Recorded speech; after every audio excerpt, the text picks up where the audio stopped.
This is Swiftlit, a Taylor Swift podcast with a literary twist. Today's episode is a celebration of the Eras Tour. As always, I'm your host, Peyton Edwards.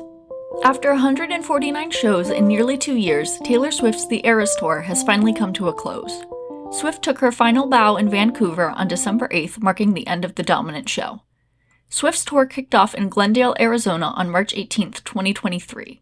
The Eras Tour was not a greatest hits tour where only the hits were played. Rather, it was a celebration of Swift's work over the years, lifting up her deep cuts and placing them alongside her chart toppers. The tour commemorated her newest work and reclamation of her older albums, a true treat for fans that had been there since the days of Corkscrew Curls and Cowboy Boots, and for those that had joined more recently with the pandemic comforts of Folklore and Evermore. The show's setlist was frequently in flux, depending on the openers. Some fans were treated with duets with Phoebe Bridgers or Haim, and songs like The Archer, 'Tis the Damn Season, Long Live, Invisible String, and The One made brief appearances on the tour. Starting with the first Paris show in 2024, Swift added a set for The Tortured Poets Department, combined the separate Evermore and Folklore sets into one Folkmore set, and rearranged the overall order of the setlist. The tour grossed $2 billion in ticket sales, with the average price of a ticket being $204. Across the 6 continents, 10,168,008 people attended the tour, not to mention the numbers that tailgated outside of the stadiums at some shows and those who watched via live streams.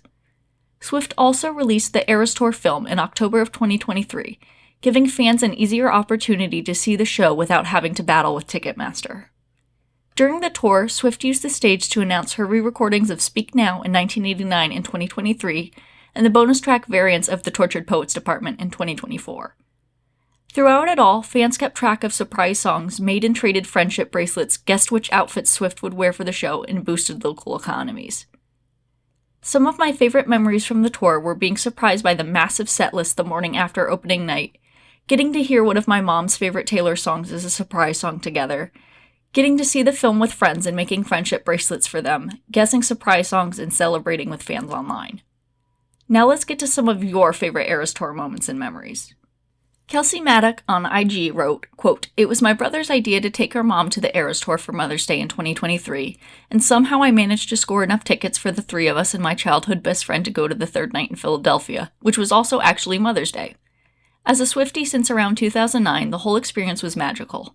Dressing up in a Red Era-inspired outfit, which is my favorite era and the only other tour I saw Taylor on, the whole stadium holding up heart hands during Fearless, and being in the crowd during her iconic Mother is Mothering speech in the Evermore era.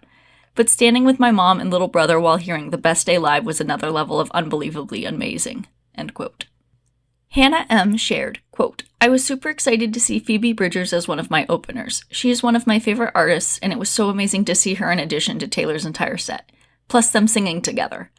I went with some good college friends, and it was really cool to see us all get emotional at all our different favorite songs and moments." End quote.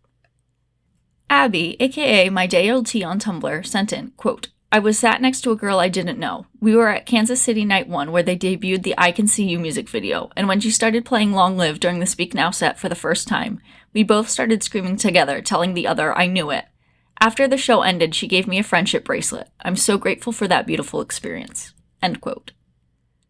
Sapphic Science on Tumblr wrote, quote, "From my show, putting a glitter heart on my face, scream laughing with my friends that Lena Dunham picked our surprise song, exchanging bracelets with the Tumblr mutual, Lover set in the sunset, Fearless. Extra stuff. Crying through Lover and Fearless sets while watching the movie in theaters, streaming the final show with my mutuals, and downloading mashup audios."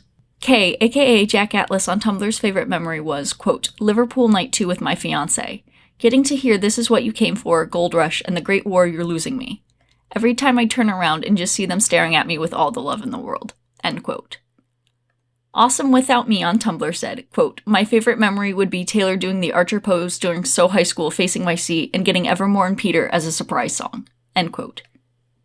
Jen, aka Wine on My T-shirt from Tumblr's favorite moments were, quote, "Seeing Taylor for the first time with my best friends, meeting a Tumblr mutual, traveling to 2 new cities to see Taylor, Cornelia Street as my surprise song, Aaron and Jack performing with Taylor, Travis as backup dancer." End quote. Our Stolen Lullabies on Tumblr's favorite memories were special guest The Eras Tour, The Kiss, Tay Lautner doing backflips, and the Red Hat moment. End quote. Anonymous submissions.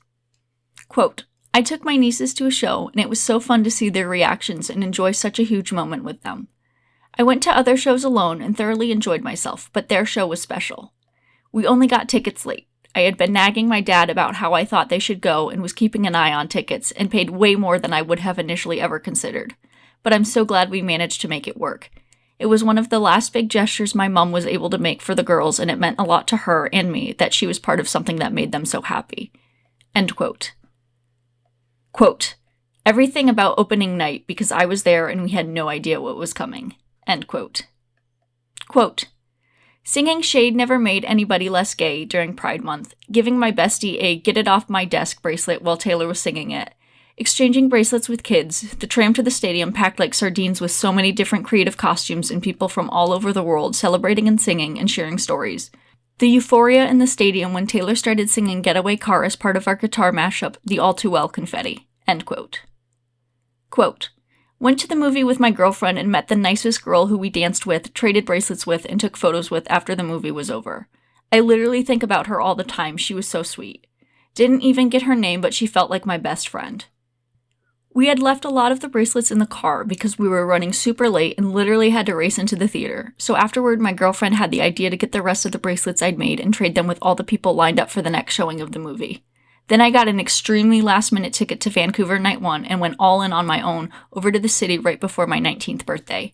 I felt so scared navigating all the public transit without anyone to help me because I'd never traveled alone before, but I pulled it off and made it to the stadium having only missed a little of Gracie's set.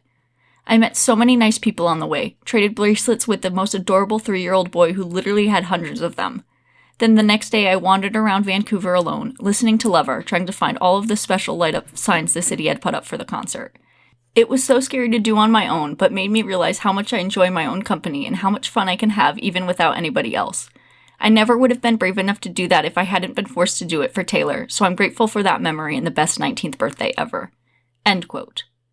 Quote, 1. Lover the song. It's just so lovely and romantic, and after so long waiting for a chance to see her live, it was such a great moment to share with my mom. It's her favorite song. 2. Fearless. I finally could do the hand heart after so many years of being a Swiftie. 3. Don't Blame Me was my sexual awakening. I ascended to God. 4. Shake It Off in Blank Space. I danced so hard and was just so happy, and my mom danced along with me. 5. Surprise songs. Getaway Car and Out of the Woods and Mr. Perfectly Fine in Red. I cried. 6. I Can Do It With a Broken Heart. My favorite song, and again, danced so hard. 7. Anti-Hero. It's Me. Hi, I'm the problem. It's me. Who said that? 8.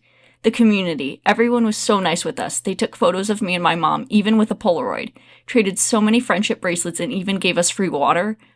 Truly the best. They made me and my mom feel safe. For context, this was our very first big stadium concert. End quote. Quote, Travis on stage at Wembley. Can't believe that's something that happened right in front of my eyes. End quote. Quote, my personal favorite memory is getting ready for the show in the parking lot with my sister and sister-in-law. It was amazing to sing, scream, and dance and meet other Swifties and exchange friendship bracelets. End quote. Favorite set. Out of the 12 sets that appeared on the Eras Tour, I wanted to know which one was your favorite. The set with the most votes was Reputation, followed by the surprise song/acoustic set, then the joint Folkmore and Tortured Poets Department sets with 4 votes each, then the opening set of Lover with 3 votes, and the Midnight's Fearless Red and Evermore sets each received a vote. The Eras Tour was truly an unforgettable experience, and it has been a delight watching it all unfold these past 2 years. Thank you to all who sent in their favorite memories and moments. I couldn't do this episode without you, and it has been wonderful to hear about what made this tour so special for you. Thank you for listening to this episode of Swiftlet. This episode was written and edited by me, Peyton Edwards. I hope you enjoyed listening, and if you did, please rate, review, and share this podcast, all of that good stuff. You can connect with me on Instagram and the site formerly known as Twitter at Swiftlet Podcast. I hope you have a wonderful holiday season, and I'll see you in the new year.